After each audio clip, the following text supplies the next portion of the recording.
세계 지리학자들이 한데 모여 이야기를 나눕니다. 동서남북이 모두 막힌 이 땅의 운명은 과연 어떻게 될까요? 매년 수십조 원의 물류 비용 손실과 4,000km의 우회 항로, 그리고 40일이 걸리는 해상 운송. 하지만 놀랍게도 이 나라는 세계 1위 조선 강국으로 우뚝 섰습니다. 절망적인 지리적 고립 속에서도 기적을 일으킨 비밀은 무엇일까요? 포기와 도전 사이에서 선택의 기로에 선 한 민족의 이야기가 지금 시작됩니다.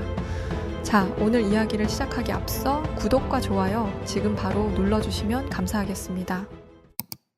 제 이름은 카를 브란트입니다. 저는 독일에서 태어나 지리학을 전공했습니다. 벌써 40년 넘게 세계 여러 나라의 지형과 발전상을 연구해오면서 정말 많은 국가들을 봤죠. 히말라야의 험준한 산맥, 사하라의 광활한 사막, 아마존의 울창한 밀림까지. 하지만 지도 위에서 한국을 바라볼 때마다 늘 독특한 감정을 느꼈어요. 북쪽으로 향하는 길목은 단단히 막혀 있고 동쪽과 서쪽, 남쪽은 온통 바다로 둘러싸여 있었거든요. 그래서 이 나라는 섬은 아니지만 북쪽 길목이 막혔고 삼면이 바다라 섬처럼 보이는 독특한 구조를 가진 곳이었습니다. 마치 바다 한가운데 떠있는 외로운 섬 같았어요. 러시아를 보세요. 광활한 땅덩어리로 유럽과 아시아를 가로지르며 16개국과 국경을 맞대고 있어요.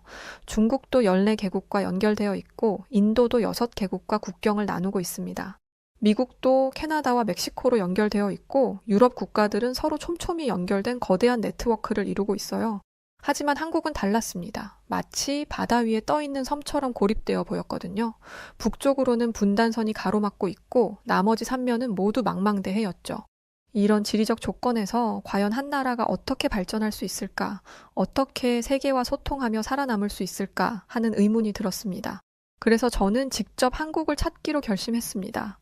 이론적 연구만으로는 한계가 있다고 생각했거든요. 실제로 그 땅에 발을 딛고 그곳 사람들을 만나서 이야기를 들어봐야겠다고 생각했어요. 프랑크푸르트 공항에서 한국행 비행기에 몸을 맡기면서 저는 가슴이 두근거렸어요. 과연 어떤 나라일까, 어떤 사람들을 만나게 될까 하는 기대감 때문이었죠.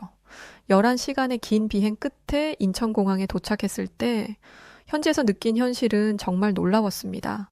이렇게 고립된 환경 속에서도 한국은 포기하지 않고 살아남아 오히려 세계적인 경제 강국으로 도약해 있었던 거죠.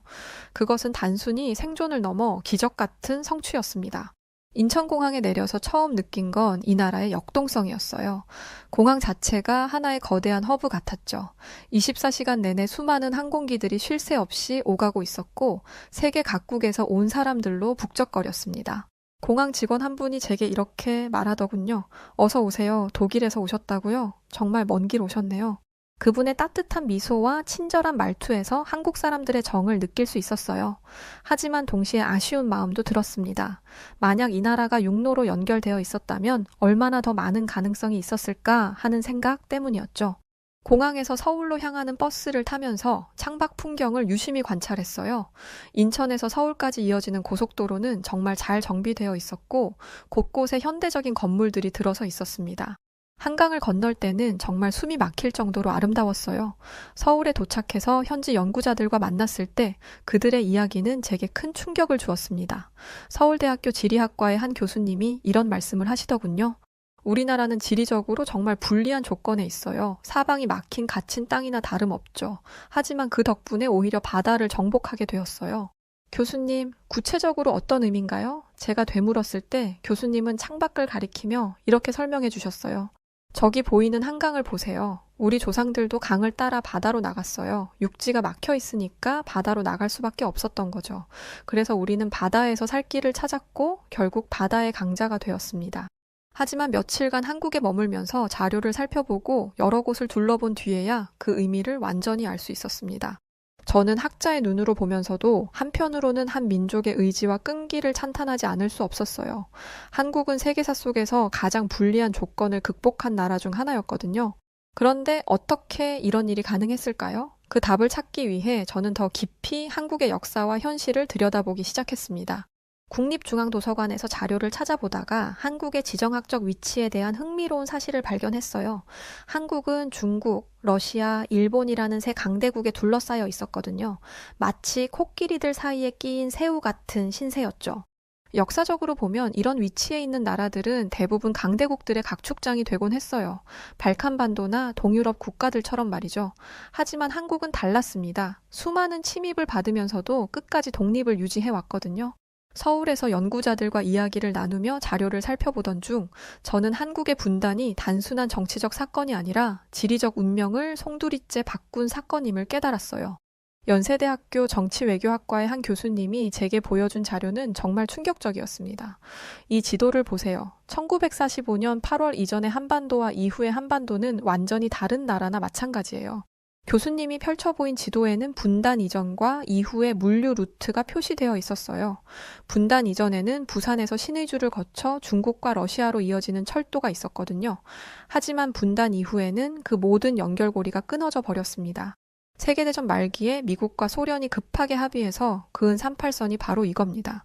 지도 위에 단순한 선 하나가 한 나라의 미래를 송두리째 뒤바꾼 거죠. 그 당시에는 아마도 임시적인 분할선 정도로 생각했을 거예요. 하지만 그 선은 영구적인 철벽이 되어버렸습니다. 한국전쟁이 발발하면서 그 선은 피와 희생의 경계가 되었고 휴전협정 후에는 휴전선으로 굳어졌어요. 이제 한국은 대륙으로 나가는 길을 완전히 잃게 되었던 거죠. 독일인으로서 분단의 아픔을 이해할 수 있다고 생각했지만 한국의 상황은 독일보다 훨씬 더 혹독했습니다. 독일은 분단되었어도 여전히 유럽 대륙과 연결되어 있었거든요. 서독은 프랑스, 네덜란드, 벨기에와 국경을 맞대고 있었고 동독도 폴란드, 체코슬로바키아와 연결되어 있었어요. 하지만 한국은 달랐습니다. 단순히 나라가 둘로 갈린 것이 아니라 세계로 뻗어가는 모든 육로 자체가 사라진 거예요. 북쪽으로 가는 유일한 통로가 완전히 막혀버린 거죠. 마치 다리가 끊어진 섬처럼 고립된 상황이었습니다. 한국 사람들이 얼마나 갑갑했을지 상상도 안 됐습니다. 그런데 놀라운 것은 그 제약 속에서도 한국은 세계로 나아가는 방법을 찾아냈다는 사실이었습니다. 바로 바다를 통해서 말이죠. 육로가 막혔다면 해로를 뚫겠다는 의지였던 거예요. 이런 결단은 정말 대단한 것이었습니다. 인천공항에서 하늘길을 살펴보면서 저는 한국 항공사들이 겪어온 불편함을 떠올렸어요.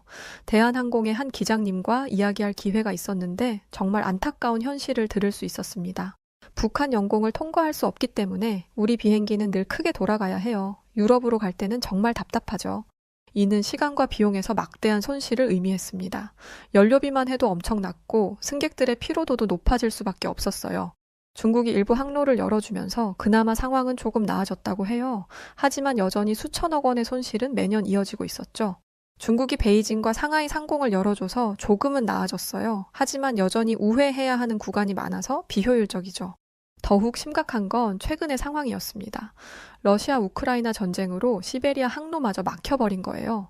그래서 한국은 유럽으로 가는 길에 4,000km를 더 돌아가야 하는 상황이 되었습니다. 지금은 남쪽으로 크게 돌아서 카자흐스탄이나 터키 쪽으로 가야 해요. 비행 시간이 2-3시간은 더 늘어나죠. 승객들도 힘들어하고 항공사 입장에서도 부담이 큽니다.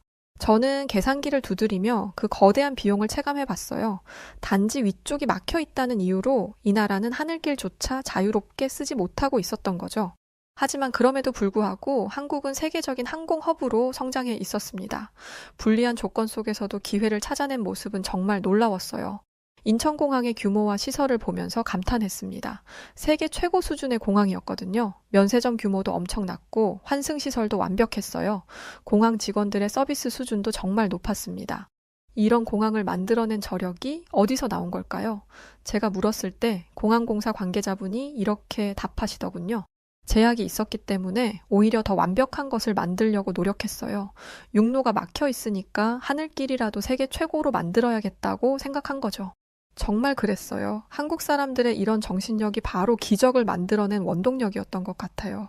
부산항에 서서 거대한 컨테이너선이 출항하는 장면을 바라보며 저는 한국의 무역 구조에 대해 생각해 봤습니다. 정말 웅장한 모습이었어요. 수십 미터 높이로 쌓인 수많은 컨테이너들이 정교하게 배열되어 있고 거대한 크레인들이 마치 거인의 팔처럼 쉴 새 없이 움직이고 있었죠.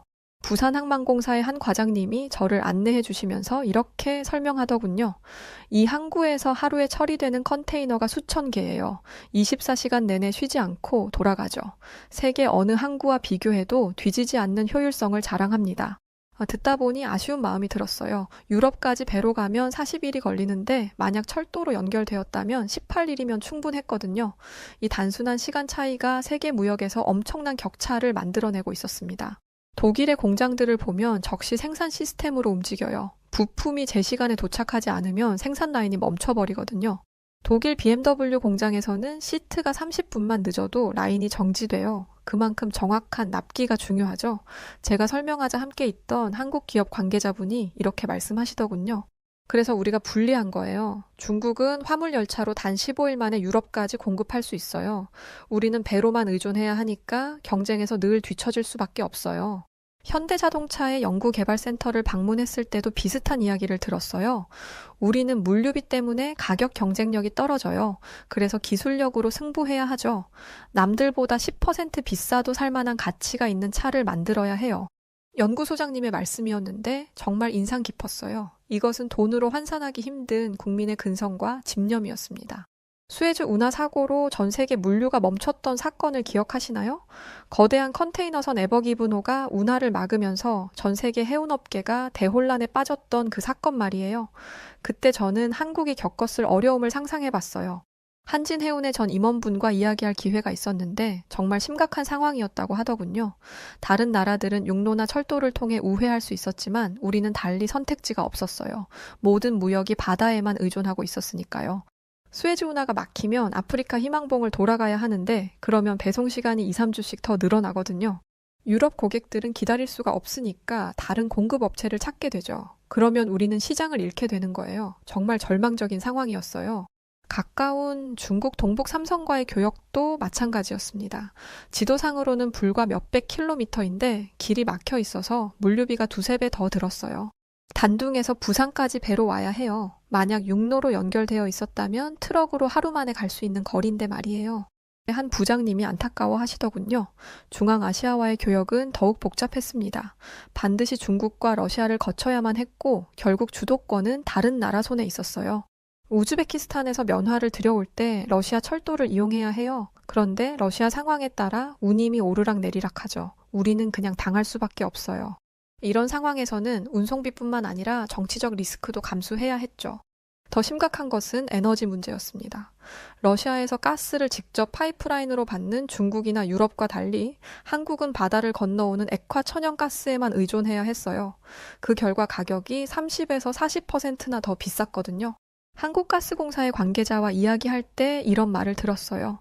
만약 러시아에서 가스 파이프라인이 연결되어 있었다면 에너지 비용을 크게 줄일 수 있었을 텐데요. 지금은 LNG 선으로만 받아야 해서 비용 부담이 크죠.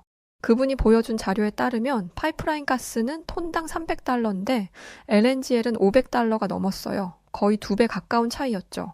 게다가 LNG는 액화시설, 운송선 저장시설이 모두 필요해요. 파이프라인보다 훨씬 복잡하고 비용이 많이 들죠. 부산항에서 본 거대한 LNG선들은 웅장했지만 동시에 한국이 떠안은 위험을 상징하는 듯 했어요. 바다 위의 운송은 날씨나 각종 변수의 영향을 받기 쉽거든요. 태풍이나 해상사고가 발생하면 공급에 차질이 생길 수 있죠. LNG선 한 척이 고장나면 전국이 난리가 나요. 예비 물량이 그리 많지 않거든요. 한전의 한 과장님이 걱정스럽게 말씀하시더군요. 그런데 저는 이런 현실을 보면서 또 다른 놀라운 사실을 깨달았습니다. 한국은 이런 불리한 조건 속에서도 세계 최고의 해운 조선 강국으로 성장해서 오히려 바다를 가장 강력한 무기로 바꿔낸 나라라는 것을 말이에요. 시베리아 횡단철도를 연구해온 저에게 한국의 상황은 더욱 안타까웠어요. 만약 한반도가 연결되어 있었다면 정말 꿈 같은 일들이 가능했을 텐데요. 모스크바에 있는 러시아 철도청의 한 관리와 이전에 이야기한 적이 있어요. 한국까지 철도가 연결된다면 정말 환상적일 거예요. 런던에서 서울까지 기차로 갈 수 있다니 상상만 해도 가슴이 뛰어요. 유럽 여행객들이 기차를 타고 서울과 부산까지 올 수 있었을 거예요. 유럽에서는 이 노선을 꿈의 여행길이라고 부르거든요. 런던에서 출발해서 파리, 베를린, 바르샤바, 모스크바를 거쳐 베이징까지 가는 루트가 있는데 만약 한반도까지 연결되었다면 정말 환상적인 여행 코스가 되었을 거예요. 저도 몇 번 시베리아 횡단 열차를 타본 적이 있는데 정말 잊을 수 없는 경험이었어요. 광활한 시베리아 평원을 가로지르면서 느끼는 감동은 말로 표현하기 어렵거든요. 끝없이 펼쳐진 자작나무 숲, 지평선까지 이어지는 초원, 그리고 밤하늘에 떠오르는 별들. 만약 그 여행이 서울에서 끝났다면 한국은 유라시아 대륙 여행의 하이라이트가 되었을 거예요. 독일의 한 여행사 사장과 이야기할 때 들은 말이에요. 한국인들도 기차를 타고 모스크바와 베를린까지 여행하는 것이 가능했을 텐데요. 상상만 해도 가슴이 뛰었어요. 서울역에서 출발한 열차가 평양, 신의주를 지나 단둥으로 들어가고 베이징을 거쳐 몽골 초원을 가로질러 시베리아로 향하는 모습 말이에요. 그 순간 한국은 단순한 여행지가 아니라 유라시아를 잇는 문화의 다리로 우뚝 섰을 거예요. 수많은 관광객들이 몰려왔을 것이고 문화 교류도 훨씬 활발해졌을 텐데요. 한국관광공사의 관계자들과 이야기해보니 정말 아쉬워하더군요. 만약 철도가 연결되었다면 관광 수입이 지금보다 몇 배는 늘어났을 거예요. 유럽 관광객들에게 한국은 정말 매력적인 여행지거든요. 실제로 한류 열풍으로 한국을 찾는 외국인 관광객들이 급증하고 있었어요. 하지만 모두 비행기를 타고 와야 했죠. 육로로 올 수 있다면 배낭 여행객들도 많이 올 텐데요. 젊은이들은 기차 여행을 좋아하거든요. 비용도 저렴하고 낭만도 있고요. 하지만 현실 속의 한국은 여전히 길이 막혀 있었어요. 북한의 변덕스러운 태도와 국제 제재가 이 꿈을 철저히 가로막고 있었거든요. 북한 문제만 해결되면 정말 많은 것이 달라질 텐데요. 하지만 언제가 될지 모르겠어요. 통일부의 한 과장님이 한숨을 쉬며 말씀하시더군요. 하지만 한국은 그런 제약 앞에서 좌절하지 않았습니다. 오히려 바다를 유일한 길로 삼아 새로운 도전을 시작했어요. 길이 막히면 길을 만드는 나라였던 거죠. 저는 울산과 거제의 거대한 조선소를 방문했는데 정말 압도적인 규모였습니다. 현대중공업 울산 조선소에 들어서는 순간 저는 말문이 막혔어요. 거대한 선박들이 마치 30층짜리 빌딩처럼 우뚝 서 있었거든요. 수십 층 높이의 크레인들이 하늘을 찌를 듯 솟아 있었고 수만 명의 작업자들이 개미처럼 바쁘게 움직이고 있었어요. 이게 정말 배예요? 아파트 같은데요. 제가 놀라서 말하자 안내를 맡은 현대중공업 홍보팀장님이 웃으시면서 이렇게 설명해 주셨어요. 이 배는 길이가 400m예요. 축구장 4개를 이어놓은 길이죠. 높이도 60m가 넘어요. 정말 바다 위의 도시나 마찬가지예요. 한국이 조선업을 국가 전략으로 삼았을 때의 이야기를 들어보니 정말 놀라웠어요. 당시 세계는 가난한 한국이 성공할 것이라고 믿지 않았다고 해요. 1970년대만 해도 우리나라는 조선업에서는 완전히 후진국이었어요. 일본이나 유럽에 비하면 기술력도 자본력도 한참 뒤떨어져 있었죠. 조선업계의 원로이신 한 전무님이 당시를 회상하며 말씀해 주셨어요. 조선업은 막대한 자본과 첨단 기술이 필요한 산업이었거든요. 당시 한국에는 둘 다 부족했죠. 정말 무모한 도전이었어요. 하지만 포기할 수는 없었죠. 바다밖에 길이 없었으니까요. 하지만 한국 사람들은 포기하지 않았어요. 외국에서 기술을 배워오고 없는 자본은 차관으로 충당했죠. 실패를 두려워하지 않고 도전했던 거예요. 조선소 현장을 둘러보면서 들은 이야기가 정말 인상적이었어요. 처음에는 용접도 제대로 못했어요. 우리는 밤낮 없이 연습했어요. 실패해도 또 시도하고 또 실패해도 포기하지 않았거든요. 40년 경력의 한 용접 기능장님이 들려준 이야기였어요. 젊은 시절에는 하루에 18시간씩 일했어요. 주말도 없었죠. 하지만 힘들다는 생각은 안 했어요. 우리가 세계 최고의 배를 만들겠다는 꿈이 있었거든요. 그 결과 수십 년 후 한국은 세계 1위 조선 강국이 되었습니다. 전 세계 선박 주문량의 60% 이상을 한국이 차지하고 있어요. 이것은 정말 놀라운 성취였습니다. 지금 우리가 만드는 LNG선은 세계에서 가장 크고 안전해요. 영하 163도의 천연가스를 운반하는 기술은 정말 어려운 거거든요. 대우조선해양의 한 엔지니어분이 자랑스럽게 말씀하시더군요. 조선소에서 본 거대한 컨테이너선, 유조선, LNG선들은 모두 한국 기술로 만들어진 것들이었어요. 그 선박들이 세계를 오가며 한국을 다시 세계와 연결시키고 있었던 거죠. 특히 인상적이었던 건 해상 플랜트였어요. 바다 위에서 석유를 뽑고 정제까지 할 수 있는 거대한 인공섬 같은 거였거든요. 이건 하나 만드는데 10조 원이 넘게 들어가요. 기술적으로도 정말 복잡하고 어려운 프로젝트죠. 삼성중공업의 한 팀장님이 설명해 주시는데 정말 대단하다고 생각했어요. 해운업도 눈부시게 성장했습니다. 부산항은 세계 6위의 컨테이너 항만이 되었고 인천과 광양항 등 다양한 항만망이 구축되었어요. 저는 부산항의 신선대 부두에서 24시간 내내 이어지는 하역 작업을 봤는데 정말 감탄스러웠습니다. 밤 11시가 넘은 시간에도 거대한 조명 아래에서 크레인들이 쉬지 않고 움직이고 있었어요. 컨테이너들이 정확하게 적재되고 트럭들이 줄지어 대기하고 있었죠. 마치 거대한 공장처럼 돌아가고 있었습니다. 부산항은 24시간 365일 쉬지 않아요. 세계 어느 항구보다 빨리 처리해드리죠. 항만공사 관계자분이 자신감 있게 말씀하시더군요. 이제 아시아 최고의 환적항 중 하나예요. 전 세계에서 오는 화물들이 여기서 다시 분산되어 나가죠. 저는 항구의 분주한 풍경을 보며 이 나라가 지리적 한계를 어떻게 극복했는지 똑똑히 목격했어요. 불리한 조건이 오히려 강한 추진력이 되었고 고립을 뚫고 나온 한국은 이제 바다를 지배하는 나라로 자리 잡고 있었습니다. 위기가 오면 더 강해지는 게 우리 민족의 특징 같아요. 어려움을 기회로 바꾸는 저력이 있어요. 해운업계의 한 CEO분이 말씀하시더군요. 정말 그랬어요. 한국이 만든 LNG선은 세계에서 가장 크고 안전했습니다. 영하 163도의 극저온 상태로 천연가스를 운반하는 기술은 정말 어려운 거였거든요. 하지만 한국이 그 기술을 완전히 마스터했어요. 처음에는 프랑스 기술을 도입했어요. 하지만 이제는 우리가 더 앞서 나가고 있어요. 현대중공업의 한 연구원분이 설명해 주시더군요. 이런 기술력은 하루아침에 만들어진 게 아니었어요. 수십 년간의 노하우와 경험이 축적된 결과였죠. 한국은 바다를 통해서만 세계와 소통할 수 있었기 때문에 바다에서만큼은 누구보다 뛰어나야 했던 거예요. 현대상선의 컨테이너 선들도 정말 인상적이었습니다. 세계 각국을 오가며 한국 제품을 실어 나르고 필요한 원자재들을 가져오고 있었어요. 이 선박들이 바로 한국의 생명줄이었던 거죠. 우리 배가 안 다니면 한국 경제가 멈춰요. 그만큼 책임감을 갖고 운항하고 있습니다. 선장님의 말씀이 정말 인상 깊었어요. 한국을 떠나기 전 저는 마지막으로 이 나라의 역설적인 상황을 정리해 봤어요. 북한은 분명히 한국의 길을 막는 가장 큰 장애물이었습니다. 하지만 동시에 중국과 러시아라는 거대한 두 강국과 한국이 직접 맞닿지 않도록 해주는 완충지대 역할도 하고 있었어요. 서울대학교 정치학과의 한 교수님과 이야기할 때 이런 견해를 들었어요. 북한이 있어서 우리가 고립되기도 했지만 동시에 강대국들의 직접적인 압력에서 벗어날 수 있었어요. 이것도 어떻게 보면 축복이죠. 이 점은 정말 흥미로웠습니다. 만약 한국이 중국이나 러시아와 직접 국경을 맞대고 있었다면 어떻게 되었을까요? 아마도 지금처럼 독자적인 발전 경로를 걸을 수 있었을까 의문이에요. 강대국의 영향력 아래에서 자유로운 선택이 어려웠을 수도 있거든요. 역사를 보면 강대국과 국경을 맞댄 소국들은 대부분 영향권에 편입되곤 했어요. 동유럽 국가들이나 중앙아시아 국가들처럼 말이죠. 하지만 한국은 북한이라는 완충지대 덕분에 두 강대국과 일정한 거리를 유지하며 독자적인 길을 걸을 수 있었던 거죠. 물론 그 대가는 컸습니다. 무한한 가능성을 빼앗긴 것도 사실이었거든요. 만약 통일이 이루어져 육로가 열렸다면 한국은 인구 8천만의 중견 강국으로 도약했을 거예요. 통일부에서 받은 자료를 보니 정말 놀라웠어요. 북한에는 석탄, 철광석, 금, 희토류 등 엄청난 자원이 매장되어 있었거든요. 북한의 지하자원 가치가 7천조 원이 넘는다는 연구 결과도 있어요. 이 자원들과 우리의 기술력이 만났다면 시너지 효과가 엄청났을 거예요. 또한 북한의 저렴한 인건비와 한국의 자본이 결합했다면 제조업 경쟁력도 크게 높아졌을 텐데요. 개성공단이 잠깐 운영될 때만 봐도 정말 좋았어요.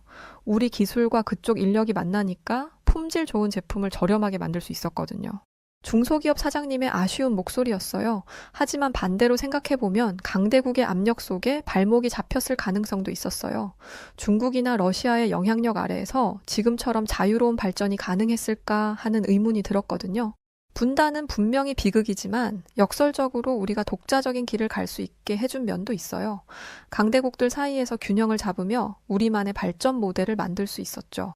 이 말이 정말 인상 깊었어요. 한국은 미국, 중국, 러시아, 일본이라는 강대국들 사이에서 절묘한 균형을 유지하며 살아남았거든요. 이것은 정말 고도의 외교술이 필요한 일이었습니다. 경제적으로도 마찬가지였어요. 한국은 어느 한 나라에 종속되지 않고 다양한 국가들과 교역했습니다. 미국과는 안보 동맹을, 중국과는 경제 협력을, 일본과는 기술 교류를, 유럽과는 문화 교류를 했죠. 우리는 어느 한쪽에 치우치지 않고 모든 나라와 친하게 지내려고 노력해요. 그래야 살아남을 수 있거든요. 외교부의 한 과장님이 말씀하시더군요. 이런 다각화 전략이 가능했던 것도 어느 강대국과도 직접 국경을 맞대지 않았기 때문일 수도 있어요. 제가 본 한국의 모습은 정말 독특했습니다. 지리적으로는 고립되어 있지만 문화적으로는 세계와 활발히 소통하고 있었어요. K-팝이나 K-드라마가 전 세계적으로 인기를 끌고 있었고 한국 영화들이 칸 영화제나 아카데미상을 수상하고 있었거든요. 기생충이 아카데미상을 탔을 때 정말 자랑스러웠어요. 우리 영화가 세계에서 인정받는 거잖아요. 영화관에서 만난 한 관객분이 들뜬 목소리로 말하더군요. 이런 소프트 파워는 물리적 연결보다 더 강력할 수도 있다는 생각이 들었어요. 육로가 연결되어 있지 않아도 문화를 통해 전 세계 사람들의 마음을 사로잡고 있었으니까요. 기술 분야에서도 마찬가지였습니다. 삼성과 LG의 반도체와 디스플레이 기술, 현대와 기아의 자동차 기술은 세계 최고 수준이었어요. 이런 기술들이 전 세계로 퍼져나가면서 한국의 영향력을 확산시키고 있었죠. 삼성전자 수원 사업장을 방문했을 때 정말 놀랐어요. 반도체 공장의 규모가 어마어마했거든요. 이 공장에서 생산되는 메모리 반도체가 전 세계 스마트폰과 컴퓨터에 들어가요. 한국 기술이 없으면 세계가 멈춰요. 엔지니어분이 자랑스럽게 설명해 주시더군요. 특히 인상적이었던 건 한국의 디지털 인프라였어요. 인터넷 속도는 세계에서 가장 빨랐고 5G 기술도 가장 먼저 상용화했습니다. 물리적으로는 고립되어 있지만 디지털로는 세계와 가장 긴밀하게 연결되어 있었던 거죠. 우리는 바다로밖에 나갈 수 없었기 때문에 인터넷이라는 바다를 일찍부터 개척했어요. 물리적 거리는 멀어도 디지털로는 가장 가까운 나라가 되었죠. 교육 시스템도 놀라웠습니다. 좁은 땅덩어리에 자원도 별로 없으니까 사람이 자원이라는 마인드로 교육에 엄청난 투자를 했던 거예요. 그 결과 한국의 교육 수준은 세계 최고가 되었고 우수한 인재들이 각 분야에서 활약하고 있었습니다. OECD 교육 지표를 보면 한국은 거의 모든 부문에서 상위권을 차지하고 있어요. 수학, 과학, 읽기 능력 모두 세계 최고 수준이었죠. 우리나라 학생들의 학습 능력은 정말 뛰어나요. 어려운 환경에서도 포기하지 않고 노력하는 정신력이 있어요. 한 고등학교 교장 선생님이 자랑스럽게 말씀하시더군요.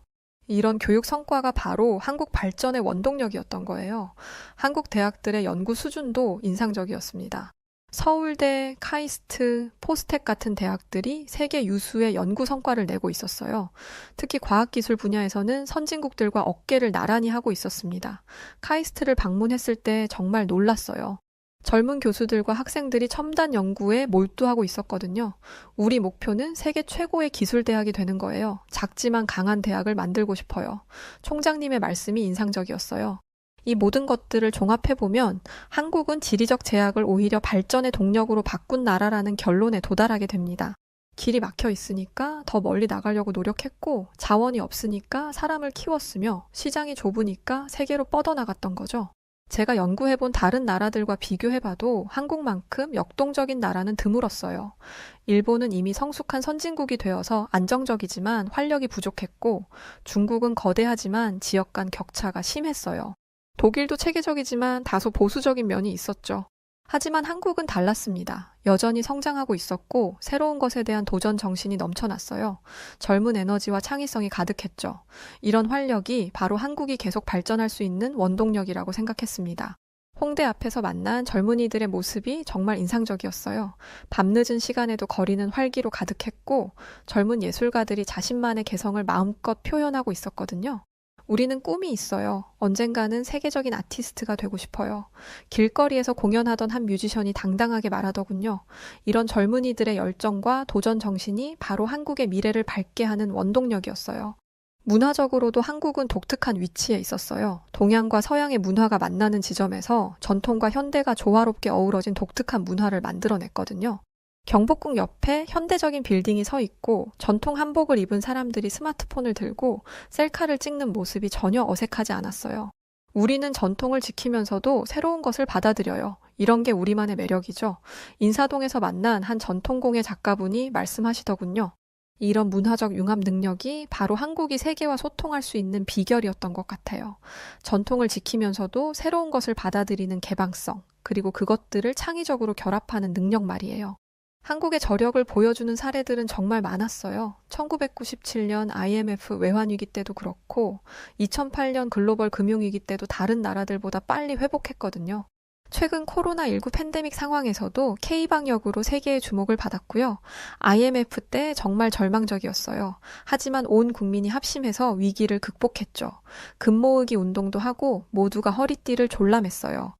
은행에서 오랫동안 일하신 한 부장님이 당시를 회상하며 말씀하시더군요. 그때 깨달았어요. 우리는 위기가 와도 굴복하지 않는 민족이라는 걸 말이에요. 이런 위기 대응 능력이 어디서 나오는 걸까요?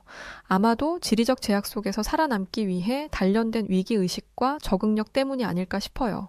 항상 불리한 조건에서 살아왔기 때문에 위기가 와도 당황하지 않고 해결책을 찾아내는 거죠. 한국 사람들의 끈기와 근성도 정말 대단했어요. 밤늦게까지 일하는 것도 그렇고, 자녀 교육에 대한 열정도 그렇고, 새로운 것을 배우려는 의욕도 그랬습니다. 우리 부모님 세대는 정말 고생하셨어요. 자식들을 위해 모든 걸 희생하셨죠. 그 덕분에 우리가 지금의 삶을 살 수 있는 거예요. 30대 직장인분이 감사한 마음으로 말씀하시더군요. 이런 정신력이 바로 한국이 발전할 수 있었던 원동력이었어요. 특히 인상 깊었던 건 한국 사람들의 공동체 의식이었습니다.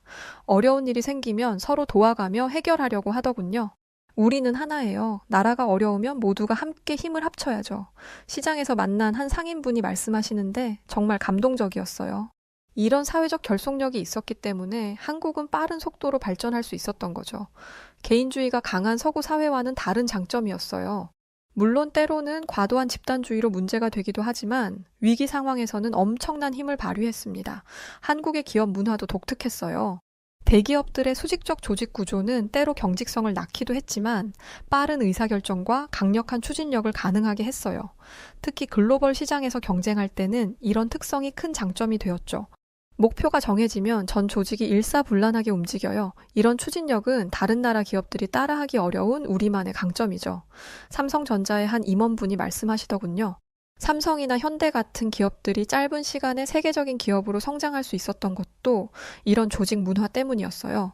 중소기업들의 역할도 중요했습니다. 대기업만으로는 한계가 있는데 중소기업들이 틈새 시장을 공략하면서 전체적인 경쟁력을 높였어요. 우리는 작지만 강해요. 전 세계에서 우리 제품을 찾아요. 한 중소기업 사장님이 자신감 있게 말씀하시더군요. 특히 부품이나 소재 분야에서 세계적인 경쟁력을 가진 중소기업들이 많았습니다. 이런 기업 생태계가 바로 한국 경제의 저력이었던 거죠. 정부의 역할도 빼놓을 수 없었습니다. 경제개발 초기에는 강력한 정부 주도로 발전 방향을 제시했고 성숙기에 접어들어서는 시장 자율성을 높이는 방향으로 정책을 전환했어요. 이런 유연한 정책 대응이 한국 발전의 중요한 요소였습니다. 적절한 시기에 적절한 정책을 펼쳤어요. 이런 타이밍 감각이 중요했죠. 경제학자 한 분이 분석해 주시더군요.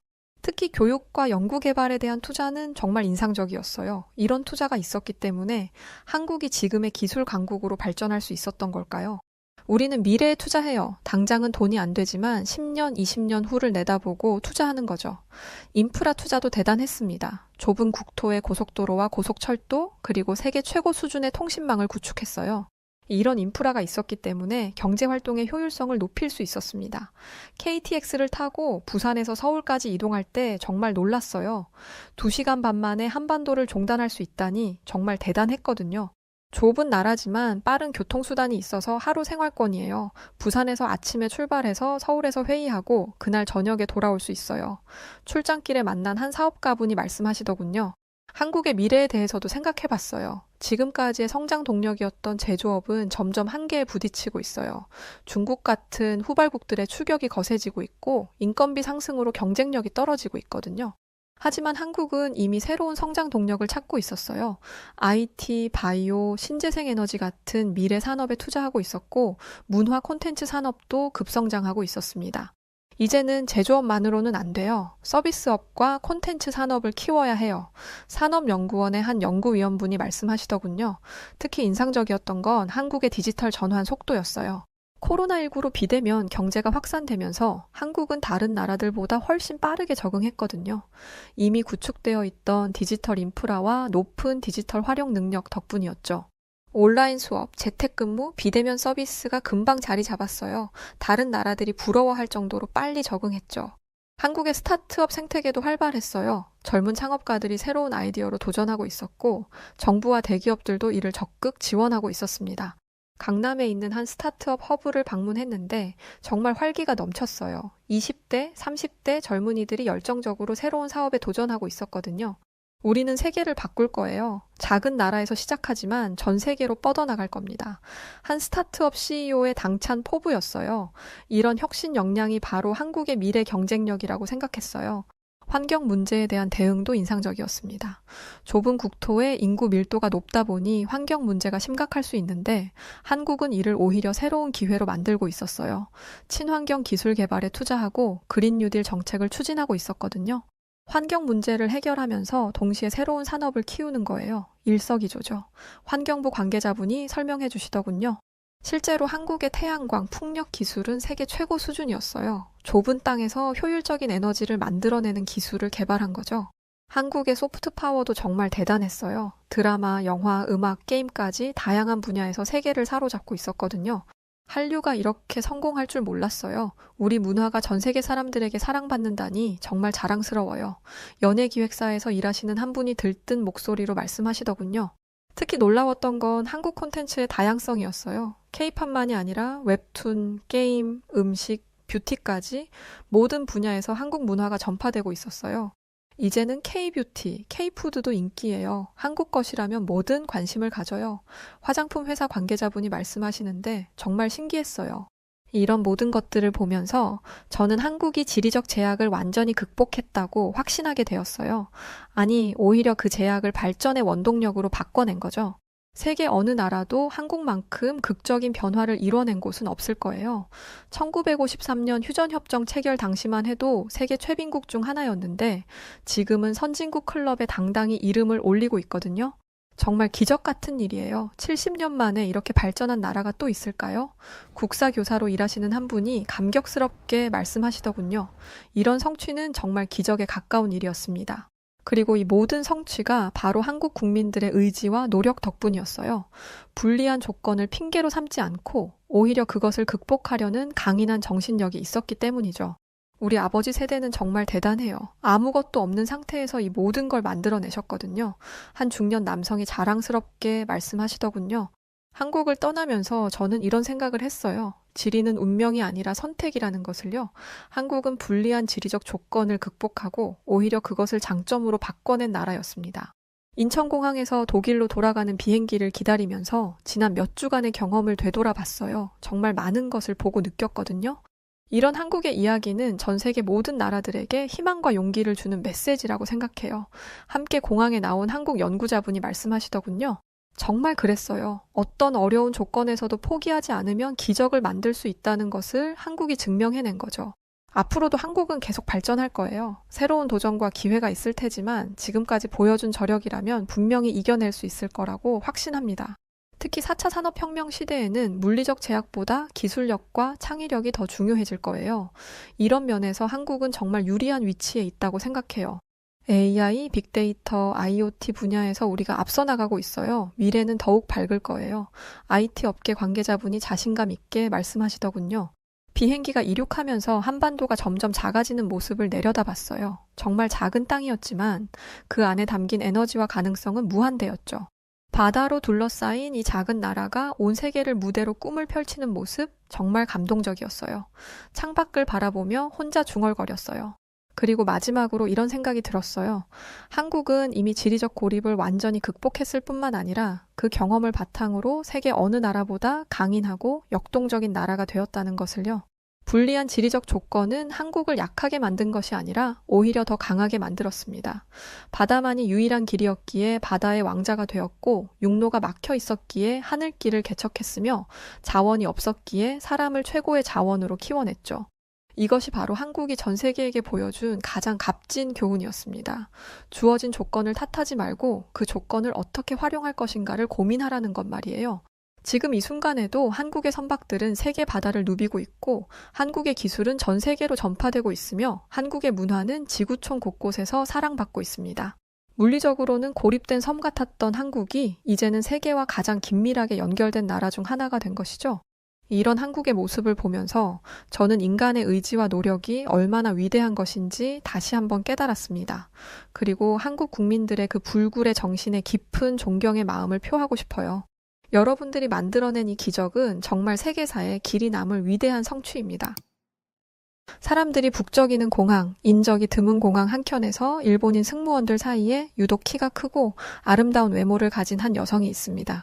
그런데 웬일인지 그녀는 그런 일본인 승무원들에게 손가락질을 당하며 왕따를 당하고 있는데요. 그때 한국인들로 보이는 승무원들이 다가와 그런 일본인 승무원에게 다가가 머리를 확 잡아채고는 뭐라고 한마디 하게 되는데요. 대체 그녀들에게 어떤 일들이 있었던 것일까요? 오늘 사연 시작합니다. 안녕하세요. 저는 승무원으로 일하고 있는 아키야마 유미입니다. 저는 오사카에서 나고 자랐어요. 하지만 사실 저는 완벽한 일본인은 아니랍니다. 제 아버지는 일본인이지만 어머니는 한국인이었거든요. 한국의 피를 가지고 있다는 것 하나만으로 제 인생은 굉장히 드라마틱한 삶을 마주하게 되죠. 한국의 피를 가진 것이 원망스럽냐고요? 아니요. 전혀 그 반대입니다. 한국이라는 피를 가지고 있음을 감사했죠. 사실 지난 역사에 대한 과거는 잘 몰랐습니다. 하지만 어머니가 이따금씩 지난 한국과 일본의 역사에 대해서 저에게 종종 말씀해 주시곤 했었죠. 한국은 굉장한 국가였지만 슬픈 과거를 가진 나라였습니다. 그래서인지 어머니를 비롯한 제 외가 식구들은 평생을 일본에 살았지만 자신들이 한국인이라는 사실을 잊지 않고 지냈어요. 밖에서 친구를 만나거나 일을 할 때는 일본말을 써도 집에 와서는 가족들과 한국말로 대화를 했고 한국 음식을 만들어 먹으려 노력하셨죠. 한국인으로서의 정체성을 잊지 않으려는 노력은 저를 키우면서도 계속되었어요. 어머니는 제가 옹알이를 시작했을 때부터 일본말과 함께 한국말을 가르쳐 주셨답니다. 그리고 저는 일본의 명절과 한국의 명절을 모두 기념하며 자랐어요. 한국의 명절에는 한복을 입고 외할아버지와 외할머니께 인사를 가기도 했죠. 제 이름이 유미인 것도 한국에서도 유미라는 이름이 어색하지 않게 사용된다고 해서라고 했어요. 어머니와 아버지는 제 이름을 그렇게 지으면서 제가 한국과 일본을 자유롭게 오가며 두 나라를 이어주는 다리와 같은 사람이 되기를 바라셨다고 했죠. 그런 부모님의 바람과 가르침 때문이었을까요? 언제부터인가 저는 비행기 승무원이 되는 것을 꿈꾸게 되었답니다. 비행기를 타고 여러 나라를 여행하며 다양한 사람들을 만나고 새로운 경험들을 하고 싶었거든요. 제가 혼혈이기 때문인지 저는 외국인을 만나는 것에도 부담이 없었고 외국어를 배우는 것에도 자신이 있었어요. 물론 승무원이 되려면 힘들고 까다로운 과정들을 거쳐야 했지만 그럴 때마다 제 어머니가 많은 도움을 주셨답니다. 먼저 승무원이 되려면 외국어를 능숙하게 하는 것이 기본이었는데 우선 저는 한국인 어머니 덕에 한국어를 자유자재로 구사할 수 있었으니 이미 플러스 점수를 받고 시작하는 거였죠. 하지만 영어는 달랐어요. 영어는 일본어와도 한국어와도 문장의 순서와 구조가 달라서 배우기 참 어렵더라고요. 하지만 기본 문법을 떼고 나니 그 다음부터는 제가 다른 일본 친구들보다 영어 실력이 쑥쑥 성장하는 게 아니겠어요? 말 그대로 일취월장, 하루가 다르게 성장하는 제 영어 실력에 저조차 놀랄 정도였죠. 그러던 어느 날 제 영어 선생님이 이렇게 말씀하시더군요. 유미, 너는 영어 발음이 참 좋구나. 영어를 발음할 때 일본인 특유의 어색한 발음이 전혀 없어. 네 스피킹 실력이 빠르게 성장하는 건 유미 너의 자연스러운 발음 때문이야. 그 순간 저는 제가 왜 영어를 잘 하게 되었는지 깨닫게 되었어요. 그건 바로 제가 어렸을 때부터 한국어를 배웠기 때문이었죠. 일본어에는 받침이 없어서 소리를 내는데 한계가 있는 반면에 한국어는 이 세상에 존재하는 거의 모든 소리를 표현해낼 수 있는 언어니까요. 저는 제게 한국어를 가르쳐 주신 제 어머니께 다시 한번 감사함을 느꼈죠. 뿐만 아니라 저에게 한국인 피를 주셨다는 사실에도 감사했습니다. 물론 한국의 피를 가진 혼혈이라는 정체성은 일본에서 녹록지는 않았습니다. 어린 시절부터 평범한 일본인들에 비해 키도 월등하게 컸고 학교를 다닐 때도 항상 반에서 1등을 놓친 적이 없다 보니 늘 시기 질투의 대상이 되기도 했었죠. 어릴 땐 그래서 한국 피를 가진 것이 원망스러울 때도 있었어요. 하지만 나이를 먹어가며 점점 성인이 되어가면서 이 한국인들의 피를 가진 것이 저에게 엄청난 행운이라는 것을 적어도 일본이라는 국가 안에서 체감하고 느낄 수 있었습니다. 이걸 고스란히 체감할 수 있었던 것이 바로 승무원을 준비하면서죠. 승무원은 언어 말고도 중요한 것들이 많았는데요. 승무원에게 친절한 서비스 정신도 매우 중요한 항목 중에 하나입니다. 저는 이 친절함이라는 덕목을 다룰 때 늘 제 외가 식구들을 떠올렸어요. 뭘 잘 모르는 사람들은 일본인들이 세계에서 제일 친절하다고 하지만 사실 일본인들은 친절함이라는 가면을 잘 쓸 뿐 내면은 그렇지 않은 경우가 많아요. 그래서 일본인을 아주 잘 아는 사람들은 이렇게도 말하죠. 앞에서는 웃는 얼굴을 보여주어도 등 뒤에서는 흉기를 숨기고 있을지도 모르는 민족이라고요. 그도 그럴 게 제가 어릴 때 이런 경험을 한 적이 있어요. 중학교에 다닐 때였는데 학교를 마칠 때쯤 갑자기 제 짝꿍이 열이 나고 아프더라고요. 담임 선생님은 그 친구를 잠시 데리고 나갔다가 돌아오셨고 잠시 후 제게 이렇게 말씀하셨어요. 유미, 네가 사쿠라의 짝꿍이니까 책임지고 사쿠라를 집에 데려다 주렴. 다른 친구들은 말고 유미 너 혼자 해줬으면 좋겠구나. 선생님의 말씀에 친구를 돕는 일이야 당연하다고 생각했죠. 근데 다른 친구 말고 혼자 해달라는 이야기에 저는 뭔가 이상하다고 생각했지만 마침 그 사쿠라라는 친구는 저희 집과 가까운 곳에 살았기 때문에 흔쾌히 알겠다고 했어요. 그렇게 사쿠라를 집에 데려다 준 뒤 다음날 등교를 해보니 사쿠라가 학교에 오지 않았더라고요. 알고 보니 사쿠라는 홍역이라는 전염성 질병에 걸렸던 것이었고 선생님은 그 사실을 알았으면서도 제게 사쿠라를 집에 데려다 주라고 시켰던 것이었죠. 아니나 다를까 그날 밤부터 저 역시 열이 오르기 시작했고 꼼짝없이 일주일은 홍역으로 고생해야 했습니다. 평소에는 친절한 표정으로 아이들을 배려한다는 듯한 행동을 하셨지만 이렇게 상황이 애매하거나 불리한 경우가 발생하면 다른 얼굴을 드러냈던 겁니다. 저는 선생님이 원망스러웠지만 불만을 표시할 수는 없었어요. 그에 반해 한국인인 제 외가 식구들은 겉과 속이 똑같고 언제나 정이 넘치는 사람들이라서 저는 한국인 외가 식구들을 보며 진정한 사랑이라는 것을 배웠답니다. 일본은 지진이 자주 일어나는 나라인데 제 외가 식구들은 지진 피해가 일어난 지역에 기부도 하고 봉사활동도 하며 실질적인 친절함을 몸소 실천하고 있어요. 언젠가 저는 외할머니께 이렇게 물어보았죠. 한국 국적을 가지고 일본에 살면서 서러운 일도 차별을 당하는 일도 많으셨을 텐데 왜 이렇게 일본 사람들에게 친절을 베푸세요? 그러자 외할머니는 남이 나에게 똥을 뿌린다고 나까지 똥을 뿌려서야 되겠냐고 그저 난 인간으로 태어나 당연히 해야 할 내 도리를 다할 뿐이라고 답하셨죠. 그때 저는 친절함이라는 것은 겉으로 보기에 예쁘게 웃어주기만 하는 것이 아니라 마음으로 깊이 느낄 수 있는 품이라는 것을 깨달을 수 있었어요. 그렇게 저는 한국식 가정교육을 통해 내면을 튼튼하게 갈고 닦으며 성장했고 그 결과 승무원 교육생으로 선발되었답니다. 승무원 교육생이 되어 비행기 안에 첫 발을 딛는 순간 저는 정말 꿈을 꾸는 것 같았어요. 전 세계를 비행하겠다는 제 목표가 마침내 실현되고 있는 것이었으니까요. 정말이지 믿을 수 없을 만큼 행복했답니다. 모든 것이 어색하고 아직은 서투른 것이 많았지만 그래도 제가 동경해왔던 일을 하는 것이기에 저는 힘든 줄도 모르고 교육을 받았어요. 교육을 받으며 좋았던 것 중 하나는 동기들이 생겼다는 것이었는데 그렇게 값진 경험과 소중한 동기들을 얻으며 저는 정식 승무원이 되었죠. 저는 우수한 성적으로 교육을 마쳤기에 비행기의 퍼스트 클래스를 담당하게 되었어요. 저에게는 너무나 기쁜 소식이었죠.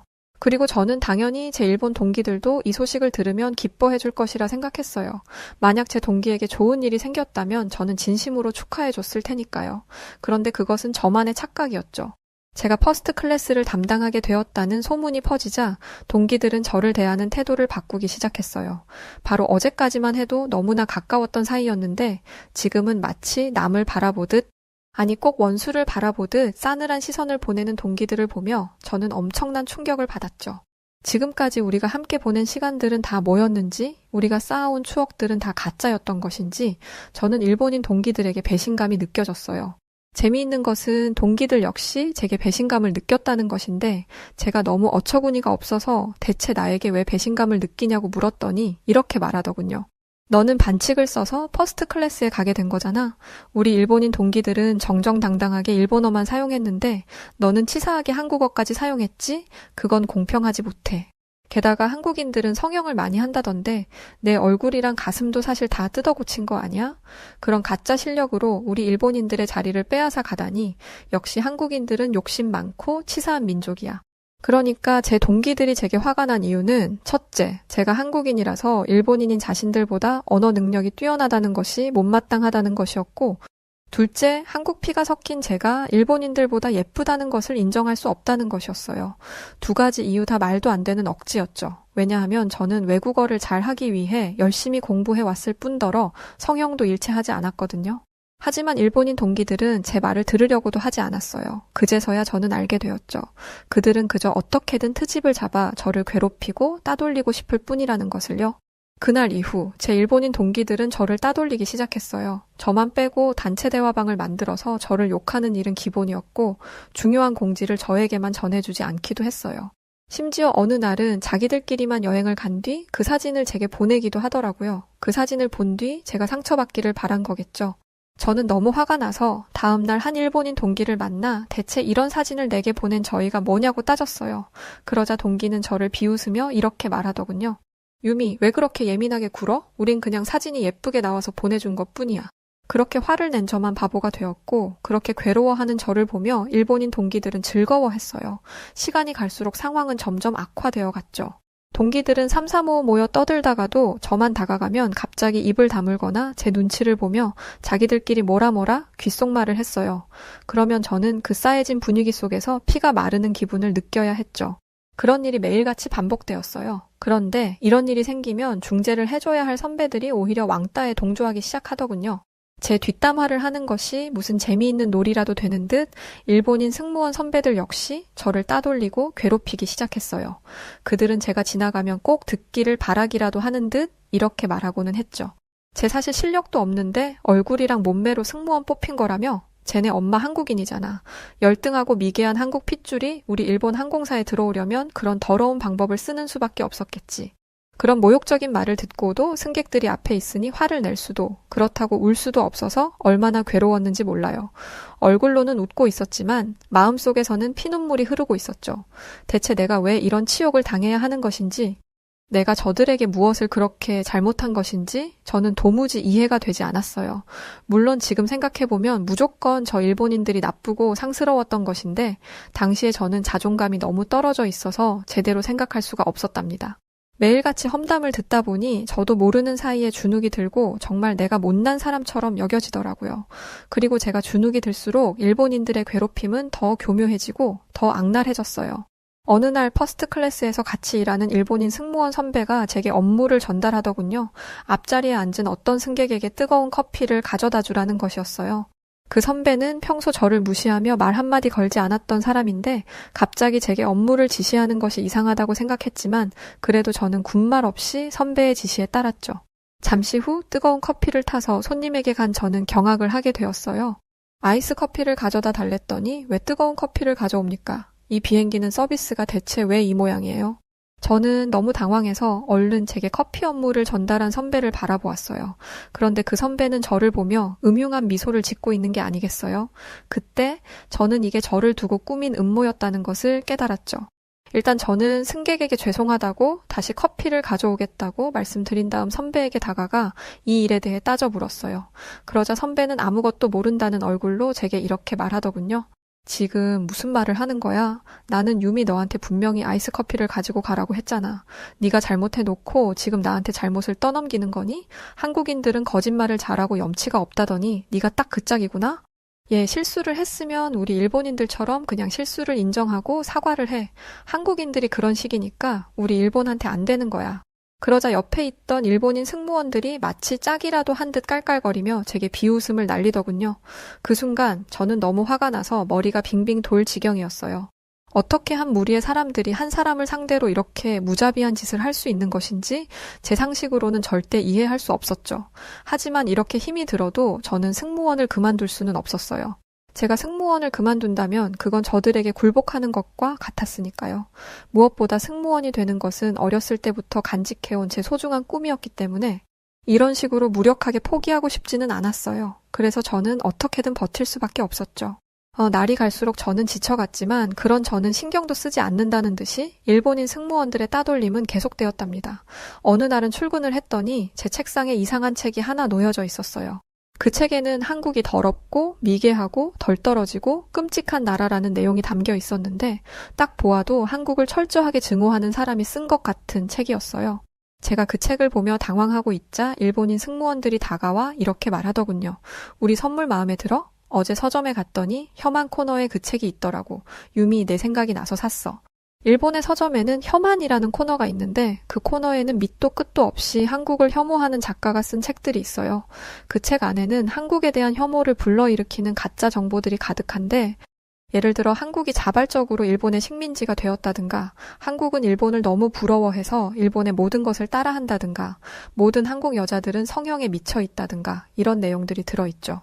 저는 제게 이런 끔찍한 책을 선물했다는 게 너무 어이가 없어서 이렇게 따졌어요. 하나만 물어볼게. 일본이 이런 책들을 혐한이라는 코너까지 만들어서 서점에서 판매하는 게 너희들은 정상이라고 생각해? 난 아무리 생각해도 정신 나간 짓인 것 같은데? 저는 저들이 혐오를 퍼뜨리는 것에 대해 부끄러움을 알기를 바라는 마음에서 일침을 날린 것이었는데 돌아오는 대답은 기대 이상의 것이었습니다. 한국이 그럴 만한 잘못을 했으니까 일본이 이렇게 한국을 미워하는 거지. 우리 일본이 여태까지 한국을 얼마나 많이 도와줬어? 철도도 깔아주고 돈도 빌려주고. 그런데 한국인들은 고마운 줄도 모르고 매번 우리한테 사과만 하라고 하잖아? 그 멍청한 말을 듣는 순간 저는 너무 스트레스를 받아서 정신이 나갈 지경이었어요. 일본인 승무원들의 괴롭힘에 이제는 업무에까지 지장이 갈 정도였죠. 그렇게 저는 하루하루 말라갔고 결국 부모님까지 제게 뭔가 이상이 생겼다는 것을 눈치채셨어요. 요즘 무슨 나쁜 일이라도 생겼냐며 다정하게 묻는 어머니의 목소리에 저는 그만 눈물이 터져버렸고 끝내 부모님은 제가 일본인 승무원들에게 왕따를 당한다는 것을 알게 되셨어요. 충격을 받은 부모님은 당장 항공사를 그만두라고 하셨지만 저는 눈물을 흘리며 그럴 수 없다고 했죠. 그리고는 한참을 오열했죠. 잠시 후 퉁퉁 부은 눈을 하고 화장실 밖으로 나오자 부모님은 걱정스러운 얼굴을 하고 저를 기다리고 계셨어요.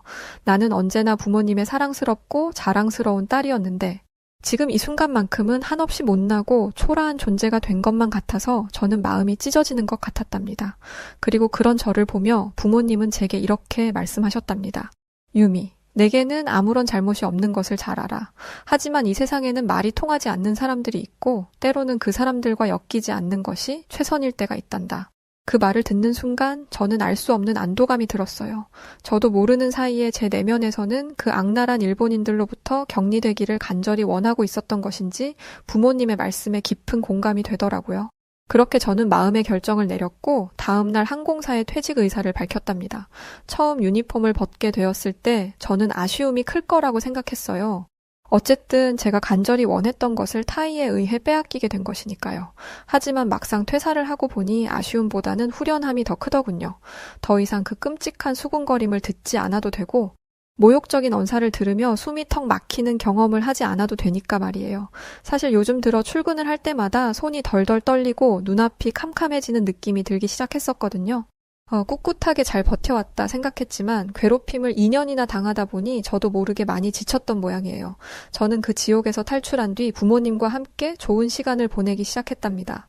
이 세상에서 저를 제일 많이 사랑해주는 부모님과 많은 시간을 함께 보내고 병원에도 다니며 상담도 받자 제 상태는 빠르게 좋아졌어요. 그러자 제 마음속 깊이 잠들어 있던 꿈이 다시 꿈틀거리기 시작하더군요. 미련한 것인지 아니면 우직한 것인지 저는 다시 비행이 하고 싶어졌어요. 하지만 따돌림 당하던 시절만 생각하면 용기가 나지 않았죠.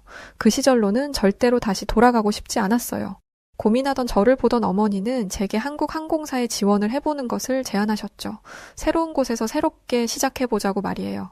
그 말에 용기를 얻은 저는 한국 항공사 입사를 준비하기 시작했어요. 그리고 1년 뒤 저는 한국 항공사 승무원으로 합격하게 되었답니다. 일본 항공사에서 우수한 능력을 보이며 재직했던 경험과 일본어, 한국어, 영어 이렇게 3개 국어를 할 수 있는 능력이 플러스가 된 결과였죠. 그렇게 저는 설렘 반 두려움 반을 안고 한국으로 향하게 되었어요. 어머니와 외가 식구들 덕에 한국에 대해 익숙하기는 했지만 실제로 한국에 가는 것은 이번이 처음이었는데 과연 한국은 어떤 곳일지 많은 기대가 되면서도 내심 불안하기도 했어요. 일본인들에게 왕따를 당했던 기억이 저를 소심하게 만들었기 때문이죠.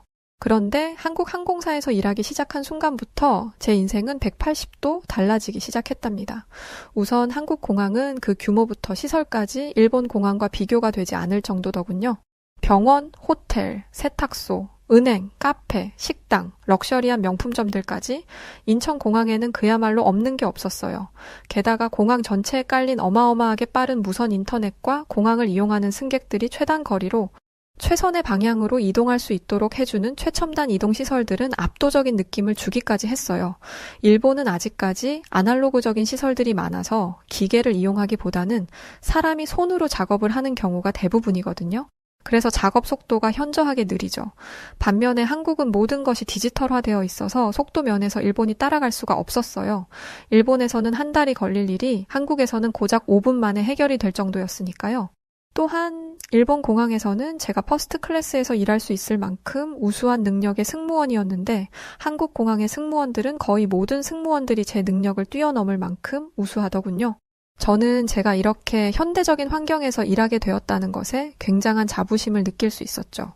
무엇보다 좋았던 것은 한국 항공사의 승무원들이 일본의 승무원들과 성격이 아주 다르다는 것이었답니다. 우선 한국 승무원들은 엄청난 경쟁력을 뚫고 입사한 만큼 프로다운 모습을 갖추고 있었어요. 한국 승무원들의 외모가 아름답고 키가 큰 것은 기본이고 승객들을 대함에 있어 서비스 정신이 투철하더라고요. 이 비행기에 타 있는 동안만큼은 승객들을 반드시 내가 책임진다. 한국 승무원들은 이런 마인드를 가지고 있었어요. 반면에 일본 승무원들은 엄연히 직장에서 일을 하는 것임에도 불구하고 이상한 사상을 가지고 있었죠. 일본에는 일명 여자력이라는 것이 있는데 이것은 한 여성이 얼마나 청순하고 여성스러운가를 따지는 기준이에요. 일본에서는 여자력이 높을수록 훌륭한 여성이라는 생각을 가지고 있죠. 그래서 주어진 업무를 훌륭하게 해내는 것보다 바스트 사이즈가 어떤지, 피부가 얼마나 하얗고 좋은지, 치마를 주로 입는지, 아니면 바지를 주로 입는지를 가지고 여성의 가치를 판단하는 일이 비일비재하게 벌어지고 있어요. 이런 말도 안 되는 사상을 가진 일본 승무원들과 일을 하다가 프로페셔널한 한국 승무원들과 함께 일하게 되니 저절로 사기가 오르더라고요. 그저 한국인들과 함께 어울리는 것뿐이었는데도 뭔가 저까지 함께 가치가 상승하는 느낌이었답니다. 또 한국 승무원 동기들은 제가 일본 출신이라고 무시하거나 따돌리지도 않았어요. 오히려 한국에 처음 온 제게 서울 구경을 시켜주었죠. 한국 동기들이 저를 데리고 간 곳은 을지로라는 곳이었어요. 이곳이 요즘 유명한 먹자골목이라기에 저는 한껏 기대가 되었죠. 어렸을 때부터 어머니가 한국 음식을 많이 해주셨기 때문에 저는 한국의 매운 음식을 먹는 것도 자신 있었어요. 그렇게 큰 소리를 땅땅 치며 을지로에 도착했는데 저는 생전 처음 보는 음식을 마주하고 기절할 정도로 놀랐답니다. 새빨간 그 음식은 한눈에 보기에도 전혀 조리가 된 것 같아 보이지 않았어요. 게다가 그 위에 올려진 계란 노른자 역시 조리가 되지 않은 것이었죠. 제가 대체 저게 뭐냐고 묻자 동기들은 이 음식의 이름은 육회라고 알려주었어요. 저는 생선회는 많이 먹어보았지만 육회는 처음 먹어보는 것이어서 거부감이 들었어요. 게다가 육회는 너무 빨갛고 날 것이고 뭔가 너무 징그럽게 생겨서 선뜻 손이 가지 않더라고요. 하지만 한국 동기들은 겉으로 보고 판단하지 말고 일단 먹어보라며 제게 육회를 자꾸 권했어요. 할 수 없이 저는 눈 딱 감고 육회를 아주 조금 집어서 입에 넣었죠. 그런데 그 순간 고소한 맛과 함께 육회가 사르르 녹아서 없어지는 게 아니겠어요? 충격적인 맛에 제가 눈을 커다랗게 뜨자 한국 동기들은 그것 보라며 웃더라고요. 그러면서 이번에는 김에 싸서 육회 전용 흑임자 소스에 찍어 먹어보라고 제게 가르쳐 주었어요. 그렇게 먹으니 또 다른 환상적인 맛이 나더군요. 육회의 매력에 흠뻑 빠진 저는 정신없이 젓가락을 움직여 육회를 먹었고 어느새 한 접시가 싹 사라져 버렸답니다. 이어서 저는 동기들과 막걸리와 파전을 먹으러 갔어요. 고소하고 짭조름한 육회에 이어 달큰하고 바삭한 막걸리와 파전을 먹으니 천국이 따로 없더라고요. 저는 신이 나서 이런 음식이라면 하루에 10끼도 먹을 수 있겠다고 했고 그런 저를 보며 한국 동기들은 앞으로 더 많이 놀러 다니자고 해주었어요.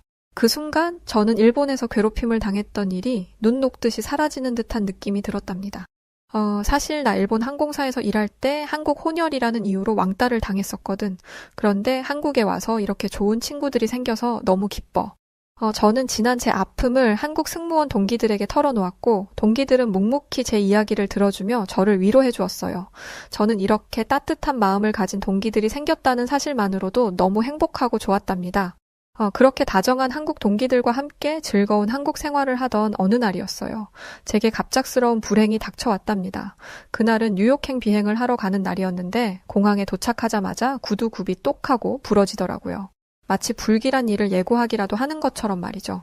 일단 구두를 수습한 뒤 발을 절뚝거리며 한창 바쁘게 걸어가고 있는데 누군가 저를 부르는 목소리가 들려왔어요. 그 끔찍한 목소리는 잊고 싶어도 잊을 수 없는 것이었죠. 뒤를 돌아보자 그토록 저를 괴롭혔던 그 일본 동기들이 서 있었어요. 그 순간 저는 피가 차갑게 식는 기분이 들었죠. 오랜만이다 유미. 너 한국에서 다시 승무원을 하고 있다는 소식 듣고 우리가 응원하러 왔어. 우리는 친구니까. 고맙지?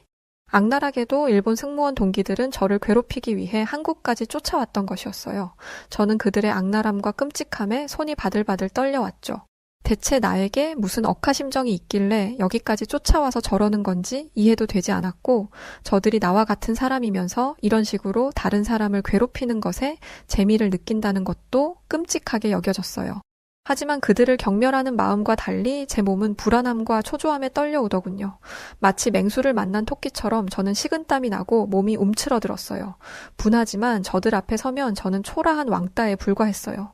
여기 어디 가까운 카페라도 들어가서 얘기나 할까? 우리가 여기까지 와줬으니까 커피는 유미 네가 사. 일본 승무원 동기들은 얼어붙은 저를 끌고 가다시피 하며 공항의 카페로 이끌었어요. 뻔뻔하게도 저에게 커피를 사라면서 말이죠. 저는 바보같이 그 무리에 섞여 걸어가며 식은땀만 흘리고 있었죠. 그러자 일본 동기들은 제게 빨리빨리 걸으라며 핀잔을 늘어놓았어요. 그렇게 으슥한 곳으로 끌려가던 순간 누군가 제 앞을 막아서더군요. 고개를 들어보니 한국 승무원 동기들이 아주 무서운 표정을 지은 채 일본 승무원들을 노려보고 있었어요. 일본 승무원들보다 월등하게 키가 큰 한국 승무원들은 일본 승무원들을 싸늘한 시선으로 내려다보며 이렇게 물었죠. 당신들 일본인 같은데 지금 우리 유미한테 뭐 하는 짓이야? 그러자 일본 승무원들은 바가야로라고 말하며 한국 승무원을 비웃었고 그 순간 한국 승무원 동료가 그 일본 승무원의 머리채를 확 잡아당겨버렸어요. 한국인에 비해 키도 작고 몸집도 왜소한 일본 승무원은 이거 놓으라고 소리치며 버둥거리기만 할 뿐 그 소나기에서 벗어날 수 없었죠. 감히 일본인들이 한국 땅에 와서 무슨 상스러운 짓거리야? 좋게 말할 때 당장 너네 나라로 꺼져. 일본 승무원들은 자신들보다 키도 크고 얼굴도 예쁜 한국 승무원들에게 압도당해 버렸고 그 길로 꽁지가 빠지게 도망쳐 버렸답니다. 허겁지겁 정신없이 도망치는 그들의 모습을 보며 어찌나 통쾌하던지요. 저는 새삼 감동을 받아 한국 승무원 동기들을 바라보았는데 동기들은 그 순간에도 제 걱정을 하더군요. 제게 혹시 어디 다친 곳은 없는지 물으며 저를 살뜰하게 챙겨주는 한국 동기들을 보며 저는 다시 한번 한국인의 정과 의리를 느꼈답니다. 정말이지 힘들고 어려울 때 누군가 내 편을 들어주고 곁에 있어준다는 것이 얼마나 고마운 것인지. 그때 제가 느낀 감동이 얼마나 컸는지 한국 동기들은 아마 모를 거예요. 만약 제가 한국에 오지 않았다면 아마 저는 지금 이렇게 행복하지 못했겠죠. 제게 따스한 정을 느끼게 해주고 제 상처를 치유해준 한국에게 다시 한번 깊은 감사의 인사를 전합니다. 저는 앞으로 한국에서 승무원으로 열심히 일하며 한국에서 받은 은혜를 갚아 나가도록 하겠습니다. 네, 오늘 사연은 여기까지입니다. 아니 뭐 우월하다는 것이 죄가 되겠나요? 참 못된 동기들을 만나서 고생을 많이 하셨네요. 이제라도 한국에서 한국인 동기들과 행복하게 보내고 있다니 참 다행입니다. 사연 보내주신 아키야마 유미씨 너무 감사드리고요. 자, 오늘 사연 어떻게 들으셨나요? 오늘 사연이 재미있으셨다면 구독과 좋아요, 알림 설정 부탁드리고요.